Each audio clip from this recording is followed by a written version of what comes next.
안녕하세요. 오늘도 사연 살롱을 찾아주셔서 감사합니다. 저는 30대 여자예요. 관계가 조금은 복잡하다고 할 수 있는 친정 부모님을 두었네요. 제가 초등학생일 때부터 아빠한테는 역마살 같은 게 있었는지 집 밖으로 많이 나들곤 하셨죠. 집에 온전히 붙어 계신 적이 거의 없었고 직업도 한 가지로 정착해서 오래 일을 하지 못하는 분이셨어요. 엄마는 어떻게든 아빠를 옹호하려고 하셨던 분이었고요. 늘 가장의 무게를 지며 일을 하셨던 엄마는 공장을 전전하시다가 지인분의 소개로 반찬 가게에서 일을 시작했어요.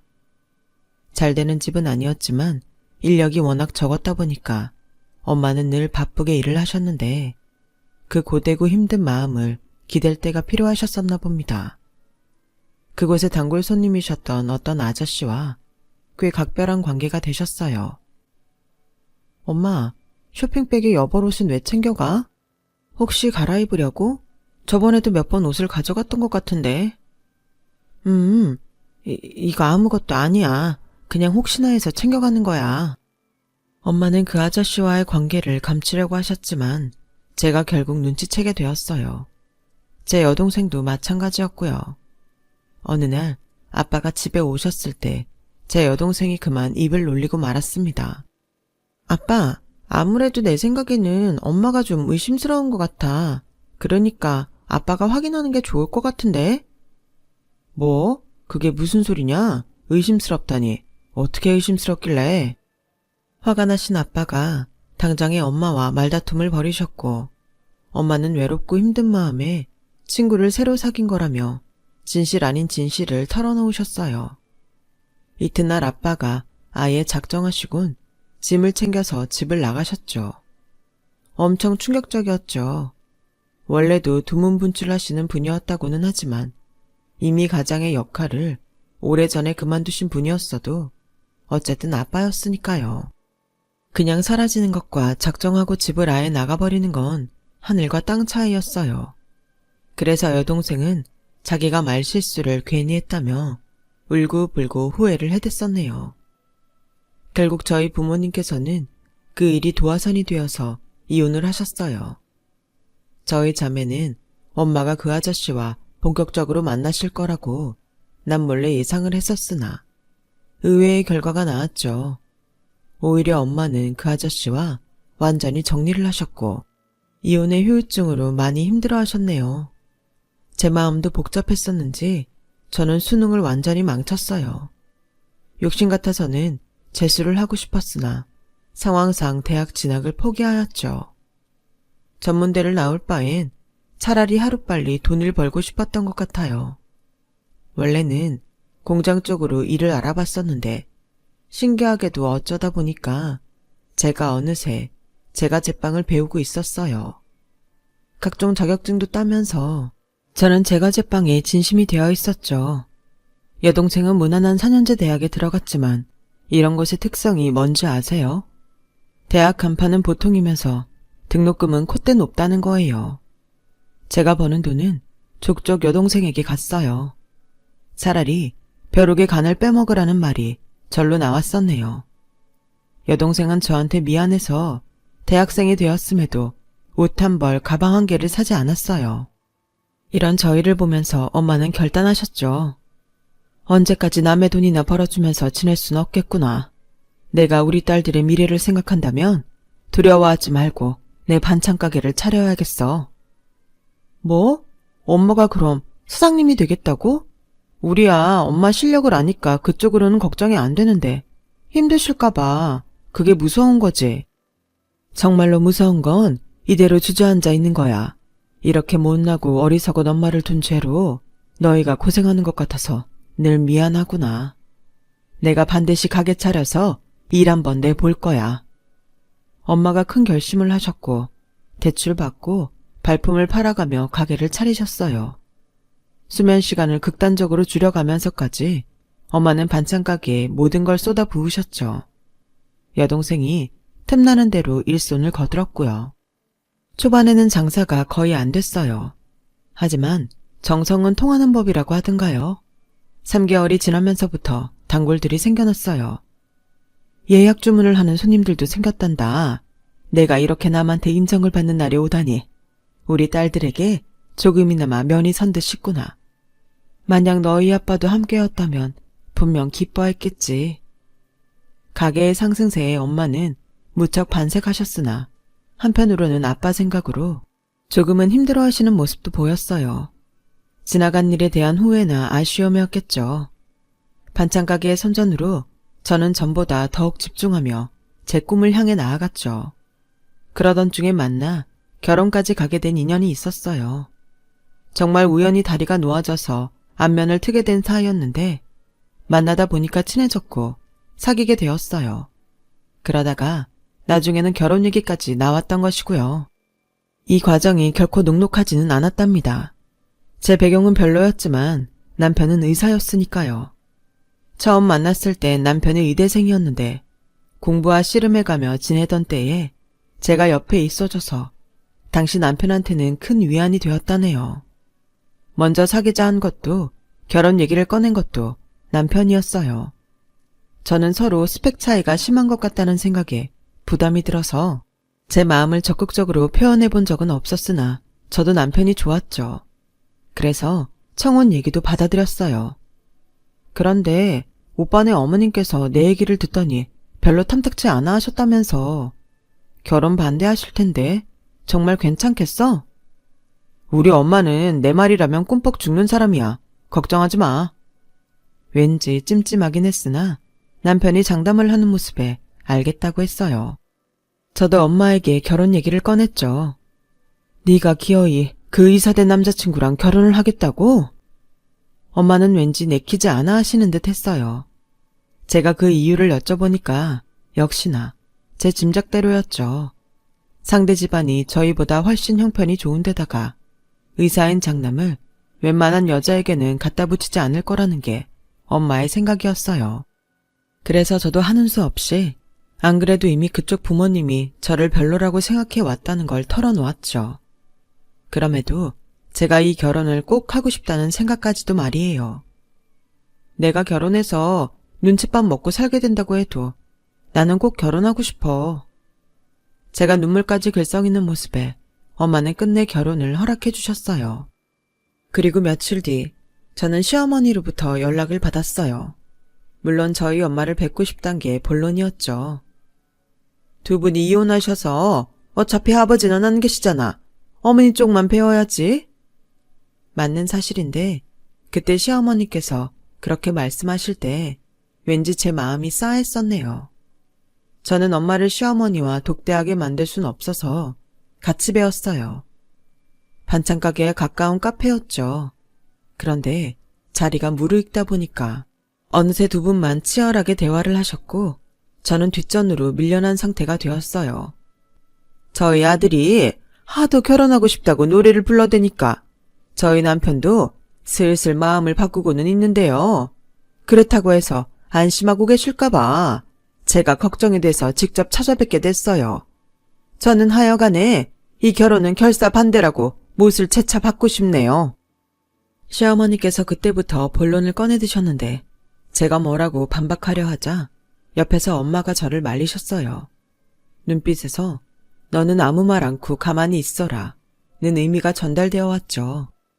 제가 저희 딸애한테서 들은 이야기가 있기 때문에 이 결혼을 진작 반대하고 계신다는 그 입장을 알고는 있습니다만 그 이유를 제가 따로 여쭈어도 될까요? 이 이유를 따로 알려드려야만 아실 수 있나 보죠? 저희 쪽이 너무 손해보는 결혼이니까 그렇죠. 저희 아들은 무려 의사인데 그쪽 따님은 빵이나 만들고 있잖아요. 그것도 고졸 신분으로. 애들이 좋다는데 저희가 설왕설래해봤자 무슨 소용이 있나요? 어엿한 사회인들이고 엄연한 성인들입니다. 자기들 의지대로 결혼할 수 있는 저희 자식들이잖아요. 그 생각을 저희가 먼저 존중해주는 게 옳죠. 이보세요. 저는 말이죠. 고작 고졸 며느리를 보기 위해서 제 아들을 귀한 의사로 키워낸 게 아니에요. 사귀는 것까진 자기들 마음대로 하라 그래요. 하지만 결혼은 아니죠. 저는 딸애가 원하는 길이라면 응원해주고 싶어요. 딸애는 지금 자기 일에 자부심을 가지고 열심히 하는 중이고요. 실력도 있어요. 고졸이라고 섣불리 얕잡아 보지 말아주세요. 아, 제가 허심탄회하게 그런 말씀을 드려볼게요. 저는 이왕이면 며느리 덕을 보는 시어머니가 되고 싶어요. 내 아들 그렇게 잘 키워놨으니 그 정도 호사는 누려도 된다고 생각하거든요. 그런데 저희 집안보다 형편이 기우는 집안의 장녀라니, 고졸이라니 제가 안 속상하겠어요? 아시겠지만 저는 반찬 가게를 운영 중에 있는데요. 매일 잘 될 수가 없기 때문에 때로는 힘들기도 하지만 잘 벌어먹고 사는 것은 사실입니다. 금전적으로 현재 전혀 어렵지 않고요. 저는 사위덕 보려는 욕심이 조금도 없습니다. 제 생각은 이러하니 며느리로 호사를 누리고 싶어 하시는 그 마음을 조금은 눌러주실 수 없을까요? 딸애를 아끼고 위하는 마음으로 이러는 저의 심정도 헤아려 주세요. 아니, 뭐 그렇게까지 말씀을. 엄마는 낯빛 하나 안 바꾸신 채로 차분하게 말씀을 이어가셨고 결국 시어머니께서는 할 말을 잃어버리셨죠. 저는 엄마 옆에서 내내 울음을 참느라 힘이 들었어요. 입을 떼는 순간 눈물이 나올 것 같아서 차마 대화에 끼어들지도 못한 채 그렇게 있었네요. 결국 시어머니께서는 소득 없이 일어나셨고 저를 흘끗 보시면서 안 그렇게들 생겨가지고 키가 참 세네. 이런 말씀을 남기신 채 자리를 뜨셨답니다. 그건 패배선언이었어요. 왜냐하면 그 이후로 빠르게 결혼이 진행되었거든요. 엄마, 정말 고마워요. 앞으로 잘 살게. 제가 욕심낸 결혼 때문에 엄마가 고생하신 것 같아서 마음이 쓰라렸어요. 그러나 당시에는 솔직히 말해서 설렘과 행복이 더 앞섰던 게 사실이네요. 해냈다라는 생각만 컸었으니까요. 시어머니께서는 끝까지 저를 당신의 며느리로 들이기 싫어하셨으나 남편이 워낙 완강했기 때문에 결국 결혼이 성사됐어요. 시아버지께서는 크게 관여를 안 하고 싶어 하셨고요. 신혼집은 남편의 병원이랑 제 직장의 동선을 고려해서 전셋집으로 구했어요. 친정이나 시댁하고는 거리가 좀 됐고요. 근데 공교롭게도 엄마의 반찬 가게가 시댁이랑 별로 멀지 않은 거리였더군요. 저는 결혼하고 난 뒤에 직장에서 더욱 바빠졌으나 집안일엔 소홀하지 않았어요. 작업장을 청결하게 하는 습관을 들여서 그런지 바쁘고 피곤한 와중에도 늘 신혼집을 깨끗하게 관리하였어요. 부엌이며 화장실까지 싹 다 물때 하나 끼는 법이 없었죠. 반면에 남편은 워낙 병원 일로 바쁜 사람이었고 집에서는 오롯이 피로를 푸는 것에만 집중하였으므로 집안일에는 일체 손 하나 까딱 안 했고요. 잠만 잘 자고 밥만 잘 먹으면 됐었죠. 어쨌든 저희끼리 잘 살고 있으니까 저는 그걸로 다 된 줄 알았어요. 하지만 시어머니라는 존재가 있었죠. 도대체 저녁 식사 시간을 못 맞춘다는 게 말이나 되니? 어머님, 제가 근무 시간이 현재 고정이 아니라서요. 그리고 내일 같은 경우에는 새벽 일찍 출근을 해야 해서 오늘은 저녁 8시 전에 잘 예정이에요. 얘가 지난번에도 그 핑계 대더니 오늘도 똑같은 소리를 하는구나. 잠깐, 그러면 너는 내 아들 내팽개치고 너 하고 싶은 일 따라서 계속 그렇게 지내고 있었다는 얘기야? 새벽에도 사람 자고 있는데 막 출근 준비하고? 새벽 도중에 나갈 때는 제가 씻는 것도 정말 조심해서 조용히 씻고 출근해요. 충분히 신경 쓰고 있습니다. 말하는 소리 들어보니까 영 못 믿어온데? 너 혹시 내 아들 밥도 매번 안 차려주는 거니? 냉장고에 반찬이 항상 많아요. 저희 친정 엄마께서 반찬 가게를 하시잖아요. 거기서 요즘에는 반찬 받아서 먹는지라 저희 잘 먹고 있습니다. 어쩜 반찬을 한꺼번에 장만에다가 내 아들 보고 알아서 처먹으라고 하면 다하니? 이것 봐라. 내 아들이 잔반 처리반이야. 아니에요, 어머님. 오해하시는 거예요. 지금은 일주일에 1번에서 2번씩 반찬을 받아서 먹고 있어요. 종류별로 다양하고요. 저희 친정엄마가 특별히 신경 써주시는지라 정말 든든하게 잘 먹는 중이에요. 건강식이고요. 제가 구구절절 설명을 해드린 끝에야 시어머니께서는 화를 죽이셨어요. 엄마가 하도 고집을 피우셔서 반찬을 받아먹고 있는 중이었거든요. 남편이 저희 엄마표 반찬들을 너무 좋아하는 바람에 저는 이제 안 받아 먹겠다고 엄마한테 말씀을 드릴 수도 없는 노릇이었네요. 특히나 저나 남편이나 바쁜 시기를 그때 보내고 있었는데 직접 요리할 여력이 부족했으니까요. 그 후로 시어머니께서 저한테 엄마의 반찬 가게에 대해서 물어보셨고 저는 성의껏 답변을 해드렸었죠. 그런데 이게 저의 실수였던 거예요. 몇 달 뒤였어요. 병원 동료가 선물로 건강즙을 돌렸다면서 남편이 그걸 시댁에 갖다 드리라고 저한테 시켰어요. 근데 오빠, 저번에도 두부만 챙겨드렸는데? 그래서 무슨 말을 하고 싶은 건데? 나는 그냥 우리 엄마도 있다고. 장모님께서는 반찬 만드시느라 다양한 음식을 맛보시잖아. 건강관리 어련히 알아서 하시겠지. 저는 황당한 의견에 섭섭했죠. 제 친정만 등한시되는 거 느껴왔으니까요. 결혼 후에 느낀 점은 제가 철저히 을이라는 사실이었어요. 아무 말 못하고 결국 시댁에 그 건강즙을 갖다 드리러 간 날에 제가 봐버렸던 거예요. 저희 엄마가 시댁에 계시는 모습을요. 정확히는 시댁 앞이라고 해야겠네요. 아파트 통로 밑에 두 분이 계셨고 막 도착한 저만 그 두 분을 볼 수 있는 각도였어요. 엄마가 왜 저기 계신가 의문이었고 바로 인사를 드리려 했는데 자, 여기 3만 원이에요, 사부인. 반찬값은 잘 챙겨주신다고 그러셨던 거 아닌가요? 그래서 지금 챙겨드리고 있잖아요. 거의 한 달이었으니 3만 원 드리면 적당할 것 같아서요. 제가 지급, 계산, 뭐 이런 것 아주 정확하게 아는 사람입니다. 앞으로 혹시 계속 부탁드려도 될까요? 음식 솜씨는 뭐 그럭저럭 쓸만하신 것 같네요. 도대체 이게 무슨 상황인가 싶었어요.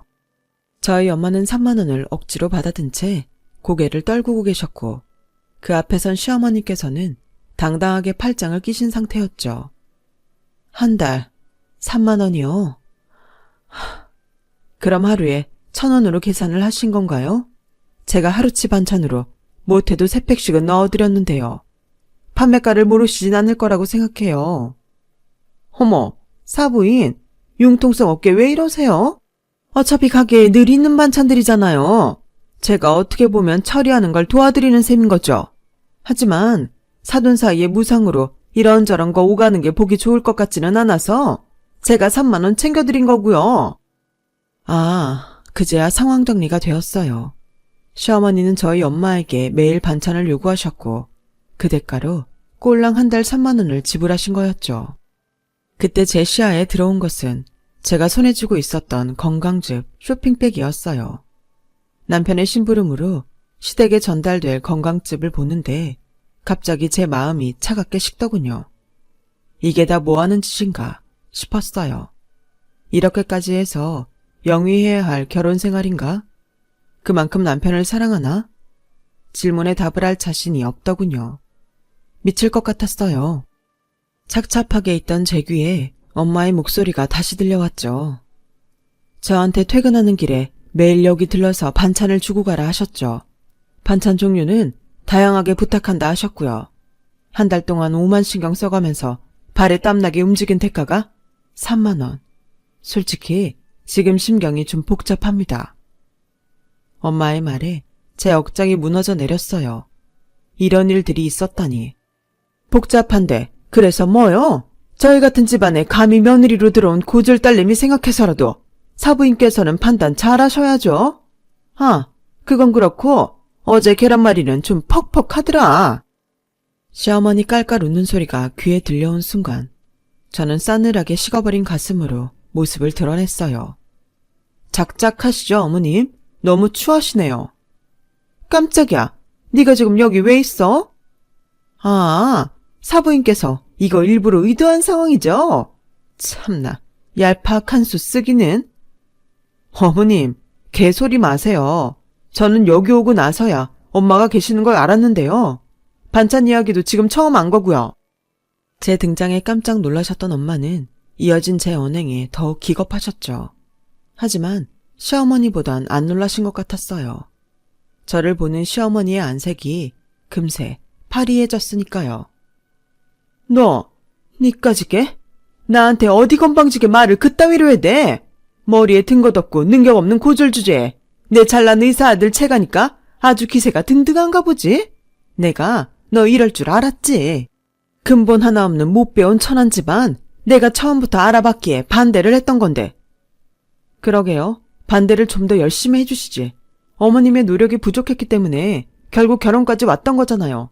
따지고 보면 어머님의 탓이 크네요. 너 아주 미쳤구나. 앞으로 내가 시집살이로 목이 졸려봐야 정신을 차리겠니? 어디 감히 시어머니한테 며느리가? 너 당장 무릎 꿇어. 제가 왜요? 나 이제 그쪽 며느리 안 할 건데? 그쪽은 이제 내 시어머니 아니야. 반찬값도 내기 싫어서 구질구질하게 구는 볼성사 나온 아줌마일 뿐이지. 뭐? 그쪽? 아줌마? 아이고야. 시어머니, 아니 아줌마는 뒷목을 잡고 쓰러지는 신용을 하였고 저는 어리 빠져있는 엄마를 잡아 끌었어요. 엄마, 우리는 이만 가자. 저 아줌마가 쓰러지든지 말든지 알아서 하게 놔두고. 무슨 정신으로 친정집까지 갔는지 모르겠어요. 마주보고 앉아서 많은 대화를 나누었는데도 엄마도 저도 끝내 눈물바람이었죠. 그 아줌마가 부당한 요구를 하는 걸 엄마도 알고 계셨지만 제 결혼 생활이 평탄하길 바라셔서 꾹 참으셨대요. 그리고 그 아줌마가 반찬값은 잘 챙겨준다는 말을 했었기 때문에 엄마는 철석같이 그걸 믿었던 거고요. 그런데 사람을 모욕한 거죠. 그동안 참 속상했었는데 그래도 널 생각해서 참았지. 하지만 지금 보니까 숨긴 게 내 잘못 같구나. 면목이 없어. 엄마가 왜 사과를 해? 미안해하지 마. 그리고 아까 들었죠? 나 이혼할 거야. 엄마가 이런 멸시를 당했다니. 더 이상 그딴 집안의 일원으로 살기 싫어. 뭐? 아까 홧김에 한 소리가 아니었던 거야? 하지만 네가 어떻게 이 결혼을 했는데? 너 설마 윤서방이랑 행복하지 않은 거였니? 엄마한테 차마 티는 못 냈지만 맞아. 별로 행복하지 않아. 내가 그렸던 결혼 생활과는 많이 다른 현실이거든. 헛된 망상을 하면서 이상한 꿈을 꾸고 있었던 것 같아. 이제 꿈에서 깨어나야지. 깨어나서 우리 가족한테 더 잘하면서 살래. 한순간 감정에 치우쳐서 억지로 결혼까지 했던 거.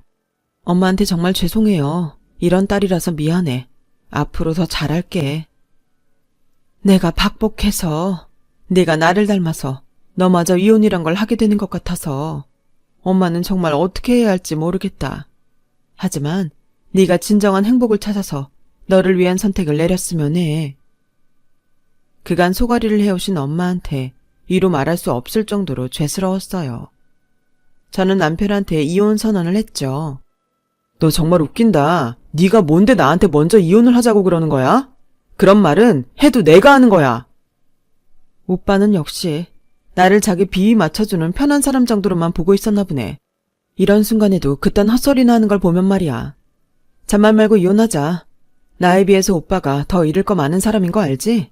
괜히 이상한 소문나는 꼴 보고 싶지 않으면 순순히 이혼하자고. 남편이 붕괴하였지만 오히려 그 자존심 때문에 원활한 이혼이 가능했던 것 같아요. 제가 고분고분하고 성실해서 마음에 들었건만 정말 실망이라나 뭘하나. 남편은 그런 어이없는 마지막 말을 남긴 채 저와 갈라섰어요. 이 과정에서도 그 아줌마가 끼어들어서 어찌나 시끄럽게 상황을 들들 볶았었는지 몰라요. 어쨌든 깔끔한 합의 이혼으로 마무리됐다니 다행이었죠. 고졸 빵쟁이 주제에 끝까지 으스대기는. 변변찮은 빽 하나 없고 집안도 볼품없는데 고고한 척은 더럽게 잘하네. 내 앞길이 얼마나 볼품없을지 내가 기대해주마. 그 아줌마는 악독한 성정에 걸맞게 저한테 화려한 마지막 멘트를 남겨주었죠. 저는 못 들은 척 무시했어요. 완전히 남남이 된 마당에 기대하기는 뭘 기대해요. 어이없었죠. 하지만 저에게도 일련의 상황들을 겪은 건 정말 큰 타격이었고 마음을 추슬러야 했어요. 엄마도 마찬가지였고요. 바로 그때 아주 놀라운 일이 벌어졌답니다. 결혼식장에서 마지막으로 보고 잘 살 거라고 믿어 의심치 않았는데 이혼이라니 이게 무슨 일이야? 제 소식을 접한 아빠가 오신 건데요. 그냥 오신 게 아니었어요. 저희 가족 곁으로 완전히 돌아오실 요량이셨거든요. 심신이 지쳐 있었던 엄마는 반찬가게 운영에도 벅참을 느끼셨고 그 모습을 지켜보던 여동생이 몰래 아빠한테 연락해서 그걸 다 말했던 거예요. 그래서 아빠는 여동생을 통해 상황 보고를 받고 계셨는데 그러던 중에 제가 이혼을 한다는 소식을 들으셨고 엄마까지 얽혀서 사돈 집안하고 대판 싸웠다는 것도 아셨어요. 예나 지금이나 입이 가벼운 여동생 덕분에 저희 가족은 다시 하나가 되었네요. 참 아이러니하죠? 아빠는 엄마와 다시 대화를 시작하셨고 두 분은 금세 재결합을 원하게 되셨어요. 아빠가 돌아와서 다시 내 식구가 된 것만으로도 놀라웠는데 더한 사실은 바로 아빠가 재력가가 되어 계셨단 점이었어요. 옛날부터 범상치 않은 분이시긴 했지만 주식 투자에 귀재가 되실 거라고는 상상하지 못했네요. 지난 세월 많은 생각을 했다. 우리는 결국 가족일 수밖에 없더구나. 이 사실은 죽었다 깨어나도 바뀔 수 없는 것이었어. 앞으로는 쭉 함께 지내자. 아빠는 과거 엄마의 실수를 지난 시간으로 되었다며 완전히 용서해 주셨고 또 스스로의 지난 과오 또한 엄마에게 용서를 비셨어요. 앞으로 저희 네 식구는 모든 희노애락을 함께하기로 다짐했고요. 가장 먼저 한 일은 본격적인 엄마의 반찬가게 확장이었어요. 요컨대 아빠의 투자였죠. 보다 공격적인 마케팅을 시도하였고 온라인 홍보와 단체 주문 시스템을 만들어서 규모를 불려나갔어요. 대학 졸업을 하고도 엄마의 일손을 도우며 지냈던 여동생은 부모님과 상의를 거친 끝에 사무 자격증을 몇 개 따서 취업에 성공했어요. 여동생이 직장 생활을 하고 싶어 했던 것을 부모님은 꿰뚫고 계셨던 거죠. 엄마의 반찬 가게를 눈부시게 성장시킨 아빠의 다음 타겟은 바로 저였답니다. 저는 빵으로만 외길 인생을 걷고 있었는데 아빠가 그 점을 활용해서 매장을 꾸리라 하셨어요. 네 빵에는 스토리가 있어. 장사를 한다면 분명 잘 될 거야. 일본으로는 목이 좋아야겠지. 나한테 맡겨둬라. 아빠는 저에게 가게를 차려주셨어요. 서울 근교에 대형 베이커리 카페요. 홍보에 큰 돈은 쓰지도 않았건만 오픈 3주차 주말에 테이블 만석을 찍었어요. 빵 나오는 타임을 바로 늘려야 했고 정직원부터 주차 알바까지 일하는 사람만 수십 명이 됐고요. 하도 정신이 없어서 장사가 어떻게 되는지도 헷갈릴 지경이었지만 분명한 건 즐겁단 사실이었어요. 해도 뜨지 않는 새벽에 나와 빵을 준비하면서 하나도 안 피곤하더라고요. 맛있게 먹는 손님들을 보면 마음이 행복했고 이렇게 멋진 공간이 제 가게라는 사실에 가슴이 벅찼어요. 시간이 조금 더 지나자 평일에도 피크타임이면 테이블이 꽉 찰 정도가 되었고요. 그러던 어느 날 정말 아무 생각 없이 바쁜 매장을 점검할까 싶어서 홀을 돌고 있었어요. 셀프바에 냅킨이 하나도 없어서 손님들이 불평하고 있길래 제가 얼른 채워넣는 와중에 요즘 제일 잘 나간다는 신상 카페는 다르다, 달라. 무슨 이 시간에 젊은 애들이 이렇게나 많아? 다들 일도 안 하나 봐. 세상에 장사 잘 되는 것 좀 봐. 익숙한 목소리가 들리는 게 아니겠어요? 제가 긴가민가 하면서 냅킨을 채우며 옆쪽을 바라봤어요. 그러자 바로 옆 테이블에 자리 잡고 있는 아주머니 무리가 보였죠. 총 4분이었는데 한 분과는 제가 안면이 있는 사이였어요. 어떻게 알아보지 못할 수가 있겠어요. 그분은 다름 아닌 전 시어머니였으니까요. 제가 너무 기가 막혀서 저도 모르게 헛웃음을 쳤는데 그러자 그쪽에서 저를 쳐다봤어요. 허라? 너 여기서 다보네? 그래, 잘 살고 있었니? 열심히 사는 것 같네? 전 시어머니인 그 아줌마가 저를 발견하자마자 아주 즐겁게 비꼬았죠. 일행분들도 다 저를 주목했고요. 네, 안녕하세요. 오랜만에 뵙네요. 너 여기서 일하나 보구나. 고졸이고 나이 먹더라도 이런 데서는 일을 할 수가 있지. 나쁘지 않은 선택이야. 주제 파악도 잘했네. 그 아줌마가 푸 웃으면서 말을 하자 일행분들은 입모양으로 아, 이혼당한 고졸 며느리? 이런 정보를 주고받으셨어요. 허위가 없더라고요. 거기에 멈추지 않고 그 아줌마는 저한테 직원 아니고 혹시 알바인 건 아니지? 그러면 너무 쪽팔린 건데? 이런 질문을 하며 웃음을 참는 표정을 지었죠. 열받은 제가 냅킨 봉지를 쥐고 그 아줌마를 향해 돌아서려던 순간 사장님 죄송해요. 냅킨 아까 채운다는 걸 깜빡했습니다. 홀을 둘러 나온 직원이 저를 발견하고는 꾸벅 인사를 했어요. 저한테서 냅킨을 받아들곤 재차 죄송하다고 그랬죠. 저는 그 직원에게 냅킨 봉지를 건네면서 아줌마를 쳐다봤어요. 일동 전체 얼음이 되어선 넋이 나가 있었어요. 사장? 에이 설마 네가 여기 사장? 잘 들어놓으시곤 무슨 설마 같은 타령을 하세요? 네, 제가 사장인데요. 아줌마는 얼굴까지 금세 창백해졌어요. 아니 그럴 리가? 네가 대체 무슨 돈이 있어서 이런 위치에 이렇게 큰 가게를? 아, 궁금하세요? 알고 싶으시면 주문부터 하세요. 인당 3만 원 이상씩 구매하시면 알려드릴게요. 뭐? 인당 3만 원? 날강도 아니야? 글쎄요. 한 달 반찬값을 3만 원으로 퉁치는 정신 나간 무례배도 있는데 저 정도면 준수하죠. 안 그래요, 아줌마? 제 말이 끝나자 아줌마는 화딱지가 난 얼굴로 자리에서 일어났고 그 즉시 현기증이 왔는지 휘청거렸어요. 깜짝 놀란 일행분들이 그 아줌마를 부축하면서도 자기들끼리 반찬값 3만 원? 이렇게 속닥거리는 게 보였어요. 아줌마가 하도 속물이라 숨겼던 건데 사실 저 돈 있고 백 있는 사람이에요. 저의 폭탄 발언에 그 아줌마는 창백하게 질린 채로 가방을 챙기더니 갑자기 출구로 도망갔어요. 하도 매장에 사람이 많이 오다 보니까 정신이 빠져서 걷던 아줌마가 입구에서 다른 사람들한테 치이더니 결국 한 번은 넘어지더군요. 우스웠네요. 아줌마랑 같이 온 일행분들이 저한테 다가와서 전말을 물어보시길래 솔직히 알려드렸어요. 간략하게 진실만을요. 저의 짧은 답변만으로도 충분히 경악하신 그분들은 혀를 끌끌 찼어요. 그거 완전 미친 여자였잖아. 앞으로 상종하지 말자고. 안 그래도 의사 아들 하나 때문에 유세 떠는 거 짜증났었는데. 그 의사 아들도 알고 보니까 병원에서 적응 못해서 이리저리 떠돈다더라. 다들 붕괴하시는 걸 보고 그 아줌마의 인망이 좋지 않다는 걸 알 수 있었네요. 어찌 보면 당연했죠.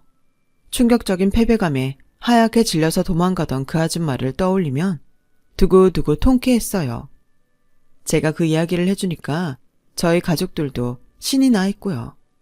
이래서 사람 앞날 어떻게 될 줄 모르는 거고 길고 짧은 건 대봐야 안다고 하는 것 같네요. 저는 지금 남부럴 것 하나 없는 생활 중이에요. 매장도 여전히 순항 중이고요. 제 이야기를 들어주신 분들의 인생에도 통쾌한 한 방이 있으시길 바랄게요. 여러분, 사연 댓글에 응원과 현명한 조언 부탁드려요. 좋아요와 구독은 저에게 큰 힘이 됩니다. 오늘도 좋은 일 가득하세요.